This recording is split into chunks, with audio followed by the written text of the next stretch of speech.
The New Theory of Everything by Dale Harris. An unanswered questions of science and religion include: what is the first cause of all of creation? Why are the laws of physics what they are? Unanswered questions of religion include: what caused God to exist? What existed before God existed? How did God create the universe? Okay. Um, why does science and religion fail to know everything? Science fails to think outside the box of physical reality and therefore fails to see the real everything. Everything goes beyond physical reality. Religion fails to think outside the box of God as creator of everything. Did something else create God? Origin of existence. What existed before the universe and God? Before anything existed, basically nothing existed, or the void, and basically nothing can exist or can come into existence without a cause for its existence. However, nothing existed to cause an existence, would which you would assume that, well, since nothing exists and nothing can cause existence, then nothing will come into existence. But on the other hand, nothing nothing existed to prevent existence either. So, if something could, in fact, cause its own existence, then it would be possible for that something to come into existence. So, the possibility of existence existed. Now, in a positive time universe, cause thought precedes effect, or separated by time. But in a zero-time universe, cause and effect can occur at the same time. And if nothing exists, including time, then you're in a zero-time universe. Therefore, God can come into existence and cause his existence at the same time. The event line would be something like the following. First, you'd have nothing, then God could create God, and then God could create time, the laws of physics, and the physical universe. This scenario would answer the unanswered questions of science, of where everything, the first cause. Um, Science fails to think outside the physical box. Popular theory is that the Big Bang was caused by the collision of the brain of our physical universe and the brain of a parallel physical universe. It fails to answer the questions: where did the parallel brains come from, and what caused the laws of physics of those brains? In science, they keep you if you keep backtracking, well, where'd this come from? Where'd this come from? And search for a first cause, they never find a first cause, and therefore they don't have science doesn't have an explanation of existence, or why there is existence. Now, what I would propose, the theory of the collision of two brains causing the Big Bang, is I would agree with that, but what I propose is that it wasn't the collision of two brains, each being parallel universes, but I would suggest that the other brain, rather than being a physical brain, was rather a spiritual brain, or the God brain. Creation was God, or the God brain, touching the physical universe. Origin of existence, rethinking the theory.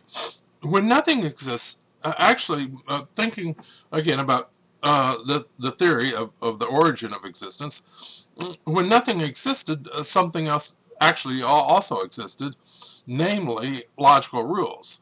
There was nothing existed, but notice that there was the rules, like nothing can exist or can come into existence without a cause for existence.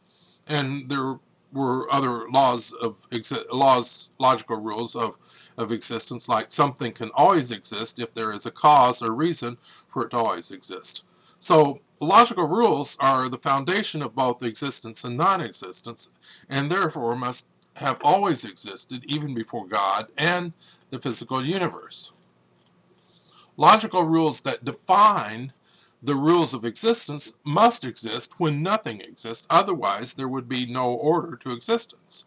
If there were no rules for existence, rules for whether something existed or not existed, then you'd have purple dragons be popping into existence all the time for no reason at all. So there has to be logical rules that govern whether something does or doesn't exist.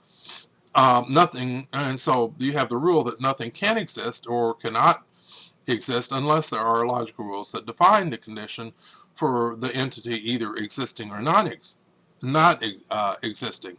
Therefore, if nothing exists or if something exists, then the rules of existence must exist. Therefore, the rules of existence, the logical rules for existence must have always existed, even, when there was nothing and before anything else existed, there had to have been the logical rules of existence. The nature, the nature of the spiritual brain or God brain, basically there are two parts to the spirit brain.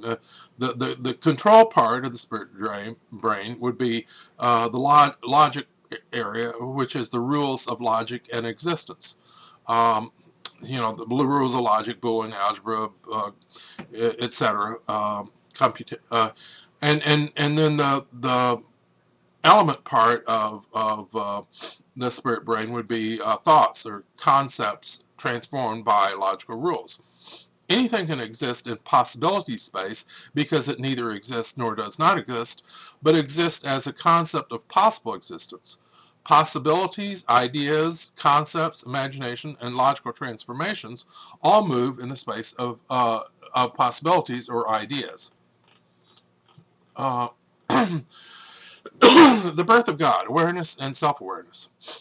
If in this is in terms of like the spirit brain composing of the rules and ideas. If the concepts of individuality and existence were merged by the inference engine of the spirit brain, then it would give birth to awareness. God told Moses that he was, when Moses asked, who are you, who should I tell people, Israel, sent me, etc., etc. God told Moses, say, I am sent you. And he said, I am that I am. So God identified himself as I am. God is identity of existence. I being identity and existence being am, or awareness and self-awareness. Perhaps God, like the philosopher Descartes, said, I think, therefore I am. Then he realized that he was that I am, or the identity of existence, or the source of individual existence. Thus, logic gave birth to or created God in the spirit brain. Religion fails to think outside the God box. It cannot imagine something existing before God or creating God. It may not fully understand how God created the physical universe. The laws of logic that rule the spirit brain allowed God to come into existence and cause the birth of God. It is when the thoughts of God are projected onto the physical brain and touch the physical brain with words like, let there be light, does the Big Bang of creation begin. Okay, this is how the spirit brain created um, the universe, or created the physical universe.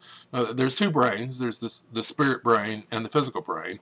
Spirit brain having two parts: the logical rules that rule and control the spirit brain, consisting of logical rules and inferences, and the thoughts consisting of the elements of the spirit brain.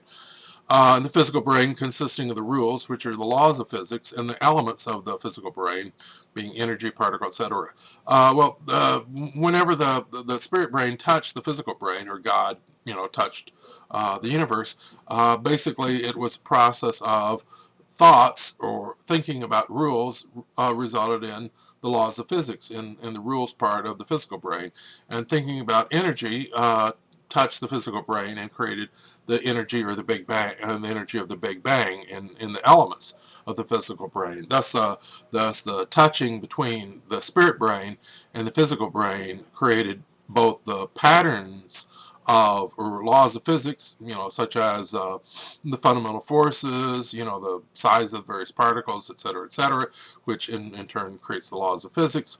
So it created the rules, the thoughts of the rules created the rules of the physical brain, and it created the energy, which was the Big Bang, or the creation of our universe. So God, by touching the universe, created, our universe of existence.